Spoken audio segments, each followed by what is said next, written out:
सभी परिजनों को मेरा प्रणाम। हम स्वाध्याय कर रहे हैं परम पूज्य गुरुदेव की पुस्तक महाकाल का प्रतिभाओं को आमंत्रण। इसमें 4 वीडियोस बन चुकी हैं और आज की वीडियो इसकी आखिरी वीडियो है। तो चलिए शुरुआत करते हैं। आगे बढ़ी और लक्ष्य तक पहुंचे। बिजली की शक्ति सामर्थ्य से सभी परिचित हैं। छोटे बड़े अनेकों यंत्र उपकरण उसी की शक्ति से चलते और महत्वपूर्ण उपलब्धियां अर्जित करते हैं। मनुष्य शरीर में भी जीवनचर्या को सुसंचालित करने में जैव विद्युत ही काम आती है। चेहरे पर चमक, स्फूर्ति और पुरुषार्थ कर दिखाना उसी के अनुदान है। मन में शौर्य, पराक्रम, साहस, विश्वास आदि के रूप में जब उसका अनुपात संतोषजनक मात्रा में होता है तो उसे प्रतिभा कहते हैं। वह अपनी प्रसुप्त क्षमताओं को जगाती है। कठिनाइयों से जूझ पड़ना और उन्हें परास्त कर सकना भी उसी का काम है। महत्वपूर्ण सृजन प्रयोजनों को कल्पना से आगे बढ़कर योजना तक और योजना को कार्यान्वित करते हुए सफलता की स्थिति तक पहुंचाने की सुनिश्चित क्षमता भी उसी प्रतिभा में है, जिसे अध्यात्म की भाषा में प्राणाग्नि एवं तेजस्वी मानसिकता कहते हैं। उपासना क्षेत्र में इसलिए प्राणायाम जैसे यत्न सरलता पूर्वक किए जाते हैं। तपश्चर्या में तितिक्षा अपनाते हुए साधन सुविधा की आवश्यकता इसी अंतःशक्ति के सहारे संपन्न कर ली जाती है। शाप, वरदान एवं असाधारण स्तर के चमत्कार दिखा सकना और कुछ नहीं, मात्र प्राणाग्नि के ज्वलनशील होने से उत्पन्न हुई रिद्धि सिद्धि स्तर की क्षमता ही है। शरीर बल, धन बल, बुद्धि बल तो कई लोगों में पाए जाते हैं, पर प्रतिभा के धनी कभी कहीं कठिनाई से ही खोजे और पाए जा सकते हैं। दैत्य दुष्प्रयोजनों में और दैव सत्प्रयोजनों में इसी उपलब्ध शक्ति का उपयोग करते हैं। समुद्र मंथन जैसे महापराक्रम इसी सामर्थ्य की पृष्ठभूमि से बन पड़े हैं। सत्संग से उत्थान और कुसंग से पतन की पृष्ठभूमि बनती है। यह और कुछ नहीं, किसी समर्थ की प्रतिभा का भले बुरे स्तर का स्थानांतरण ही है। मानवीय विद्युत के अनेकानेक चमत्कारों की विवेचना करते हुए यह भी कहा जा सकता है कि यह प्रतिभा नाम से जानी जाने वाली प्राण विद्युत ही अपने क्षेत्र में अपने ढंग से अपना काम कर रही है। जिसमें इसका अभाव होता है उसे कायर, अकर्मण्य, डरपोक, आलसी एवं आत्महीनता की ग्रंथियों से ग्रसित माना जाता है। संकोची, परावलंबी एवं मन ही मन घुटते रहने वाले प्रायः इसी विशिष्टता से रहित पाए जाते हैं। सोचना, चाहना, कल्पना करना और इच्छा आकांक्षाओं का लबादा ओढ़े फिरने वालों में से कितने ही ऐसे भी होते हैं जो आकांक्षा अभिलाषा तो बड़ी बड़ी संजोए रहते हैं, पर उसके लिए जिस लगन, दृढ़ता, संकल्प एवं अनवरत प्रयत्न परायणता की आवश्यकता रहती है, उसे वे जुटा ही नहीं पाते। फलतः वे मन मारकर बैठे रहने और असफलता जन्य निराशा ही हाथ लगने तथा भाग्य को दोष देते रहने के अतिरिक्त मन समझाने के लिए और कोई विकल्प खोज या अपना नहीं पाते। पारस को छूकर लोहा सोना हो जाता है। यह प्रतिपादन सही हो या गलत, पर इस मान्यता में संदेह करने की गुंजाइश नहीं कि प्रतिभा को आत्मसात करने के उपरांत सामान्य परिस्थितियों में जन्मा और पला मनुष्य भी परिस्थिति जन्य अवरोधों को नकारता हुआ प्रगति के पथ पर अग्रगामी और उथर्वगामी बनता चला जाता है। फूल खिलते हैं तो उसके इर्द गिर्द मधुमक्खियां और तितलियां कहीं से भी आकर उसकी शोभा बढ़ाने लगती हैं। भौरे उसका यशगान करने में न चूकते हैं न सकुचाते। देवता फूल बरसाते और ईश्वर उसकी सहायता करने में कोताही नहीं करते। व्यक्तित्व का परिष्कार ही प्रतिभा परिष्कार है। धातुओं की खदानें जहाँ भी होती हैं, उस क्षेत्र के वही धातु कण मिट्टी में दबे होते हुए भी उसी दिशा में रेंगते और खदान के चुंबकीय आकर्षणों से आकर्षित होकर पूर्व सिंचित खदान का भार, कलेवर और गौरव बढ़ाने लगते हैं। व्यक्तित्ववान अनेकों का स्नेह, सहयोग, परामर्श एवं उपयोगी सानिध्य प्राप्त करते चले जाते हैं।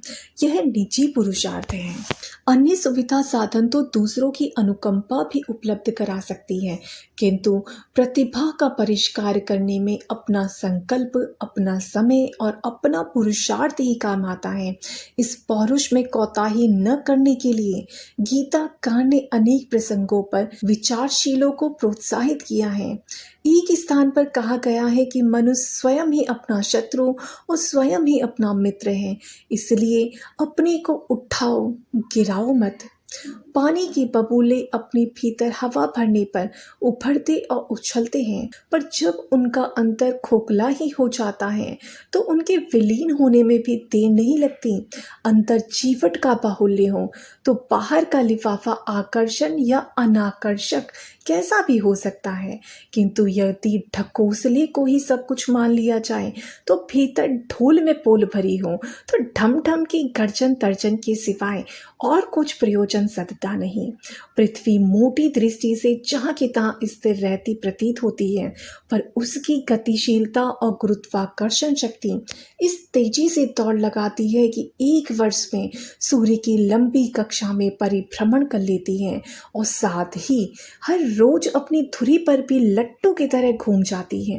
कितने ही व्यक्ति दिनचर्या की दृष्टि से एक ढर्रा ही पूरा करते हैं, किंतु भीतर वाली चेतना इस तेजी से गति पकड़ती है कि वे सामान्य परिस्थितियों में गुजर करते हुए भी उन्नति के उच्च शिखर तक जा पहुंचते हैं। सामर्थ्य भीतर ही रहती, बढ़ती और चमत्कार दिखाती है। उसी को निखारने, उजागर करने पर तत्परता बढ़ती जाए तो व्यक्तित्व की प्रखरता इतनी सटीक होती है कि जहाँ भी निशाना लगता है वहीं से आर पार निकल जाता है। उन दिनों जर्मनी मित्र राष्ट्रों के साथ पूरी शक्ति झोंक कर लड़ रहा था। इंग्लैंड के साथ रूस और अमेरिका भी थे। वे बड़ी मार से अचकचाने लगे और हर्जाना देकर पीछा छुड़ाने की बात सोचने लगे। बात इंग्लैंड के प्रधानमंत्री चर्चिल के सामने आई तो उन्होंने थ्योरी बदल कर कहा, आप लोग जैसा चाहें सोच या कर सकते हैं, पर इंग्लैंड कभी हारने वाला नहीं है। वह आप दोनों के बिना भी अपनी लड़ाई आप लड़ लेगा और जीत कर दिखा देगा। इस प्रचंड आत्मविश्वास को देखकर दोनों साथी भी ठिठक गए और लड़ाई छोड़ भागने से रुक गए।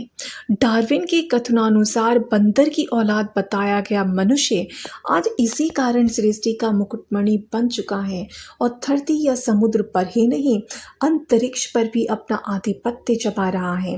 कभी के समर्थ देवता चंद्रमा को उसने अपने पैरों तले बैठने के लिए विवश कर दिया है। लकड़ी का लट्ठा पानी में तभी तक डूबा रहता है जब तक कि उसकी पीठ पर भारी पत्थर बंधा हो। यदि उस वजन को उतार दिया जाए तो छुटकारा पाते ही नदी की लहरों पर तैरने लगता है और भंवरों को पार करते हुए दनाता हुआ आगे बढ़ता है। राख की मोटी परत चढ़ जाने पर चलता हुआ अंगारा भी नगण्य मालूम पड़ता है, पर परत हटते ही वह अपनी चाज्वल्यमान ऊर्जा का परिचय देने लगता है। वस्तुतः मनुष्य अपनी सृजिता की तरह ही सामर्थ्यवान है। लकड़ियों को घिसकर आग पैदा कर लेने वाला मनुष्य अपने अंदर विद्यमान सशक्त प्रतिभा को अपने बलबूते बिना किसी का एहसान लिए प्रकट न कर सके, ऐसी कोई बात नहीं। आवश्यकता केवल प्रबल इच्छा शक्ति एवं उत्कंठा की है। उसकी कमी न पड़ने दी जाए तो मनुष्य अपनी उस क्षमता को प्रकट कर सकता है जो न तो देवताओं से कम है न दानवों से। जब वह घिनौने कार्य पर उतरता है तो प्रेत पिशाचों से भी भयंकर दिखता है। जब वह अपनी श्रेष्ठता को उभारने, कार्यान्वित करने में जुट जाता है तो देवता भी उसे नमन करते हैं। मनुष्य ही है जिसके कलेवर में बार बार भगवान अवतार धारण करते हैं। मनुष्य ही है जिसकी अभ्यर्थना पाने के लिए देवता लालायित रहते हैं और वैसा कुछ मिल जाने पर वरदानों से उसे निहाल करते हैं। स्वर्ग की देवियां रिद्धि सिद्धियों के रूप में उसके आगे पीछे फिरती हैं और आज्ञानुवर्ती बनकर मिले हुए आदेशों का पालन करती हैं। यह भूलोक सौरमंडल के समस्त ग्रह गोलकों से अधिक जीवंत, सुसंपन्न और शोभायमान माना जाता है। पर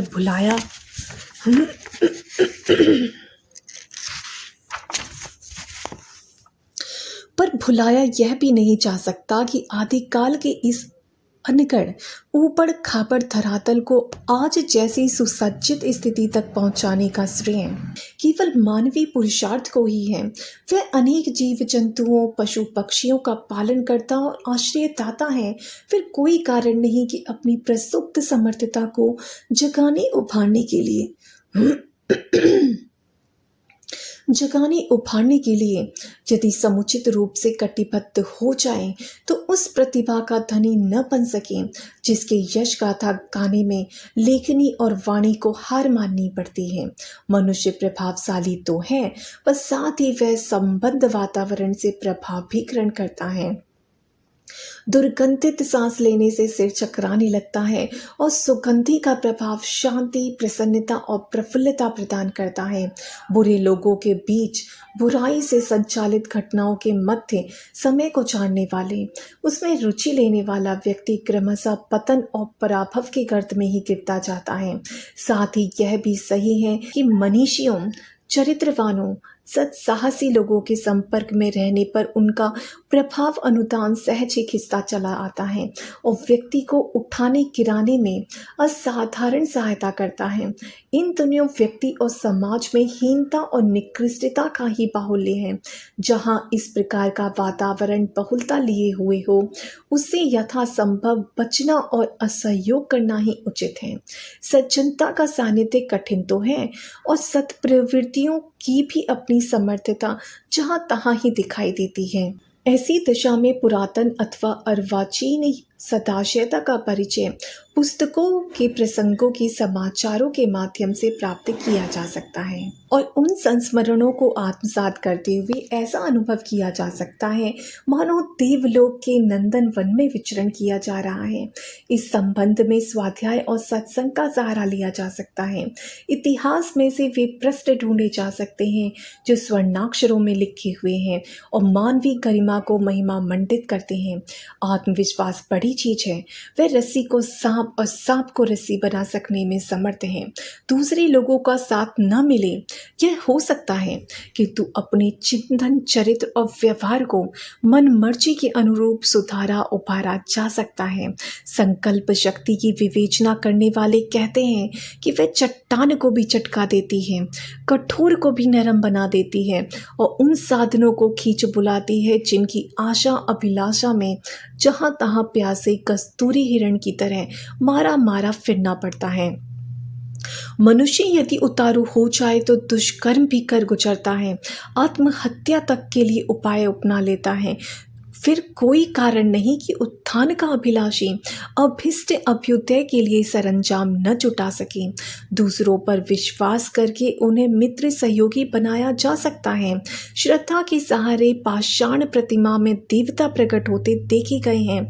फिर कोई कारण नहीं कि अपनी श्रेष्ठता को समझा, उभारा और संजोया जा सके तो व्यक्ति ऐसी समुन्नत स्थिति तक न पहुंच सके जिस तक जा पहुंचने वाले हर स्तर की सफलता अर्जित करके दिखाते हैं।